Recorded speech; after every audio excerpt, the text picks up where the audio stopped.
Yeah, my name's Craig Clark. I've been working in the industry since I was about 18 years old, so it's been a while.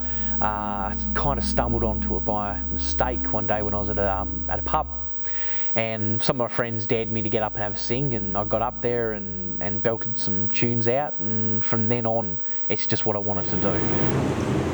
Miss Kitty, if she only knew how much I loved her.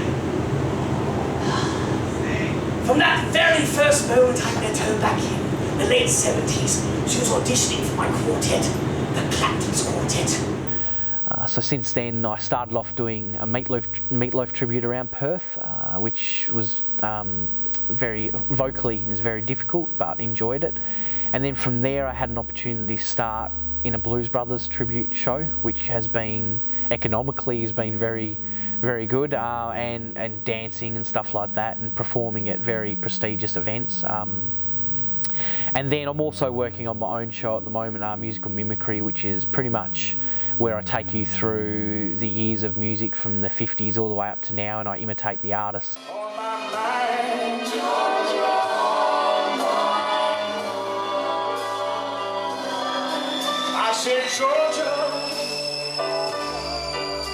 I've performed in 3 theatrical shows that I can think of. I performed in the Rocky Horror Picture Show production that we did at Friends Restaurant, which was a fantastic experience.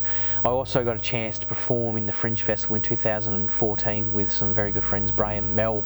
They did it was an improvisation show, all on the spot. It was fantastic. And they played characters called Bill and Ethel. They were old characters, and then I came up with the character Cecil. That was my piece. It's pretty much an old senior that had lost his wife, and all he cared about was his lawn, and as long as he had his bathrobe around him, he was happy. So, and then just recently I was in Kitty Klaxton as well, where I performed with Andrew and Greg, and I played a character called Caesar Clapton that I worked on with Andrew to work with Kitty, and Caesar Clapton was pretty much a record producer or manager, whatever you want to call him. And I won't give up this race, Kitty, can you hear me? Kitty, can you see me? Kitty, can't you feel me?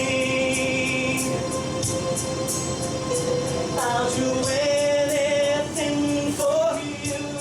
I've been lucky enough to be at Fringe World twice. My first experience with Fringe World, I was a lot in the background, and I was afraid to come out of my shell. It was all new to me. But with the second experience working with Andrew and Greg with the Kitty Klaxton Show, I had a bit more hands-on stuff with it. So the experience is fantastic. It's amazing. You really need to put your heart and soul into it, and expect to get tired, expect to have a bit of pressure put on you, and you'd be silly if you didn't expect to have that. You have to work hard to do it. Put some money aside. I'll give you some recommendations. Put some money aside, spend as much as you can on marketing, get yourself out there, put some videos on YouTube, get some posters out, do as much as you can. The biggest tip I can give anyone going into Fringe is just read the paperwork as much as you can, read over and over and over again. As long as you read everything and select everything that you want correctly, you shouldn't have any problems.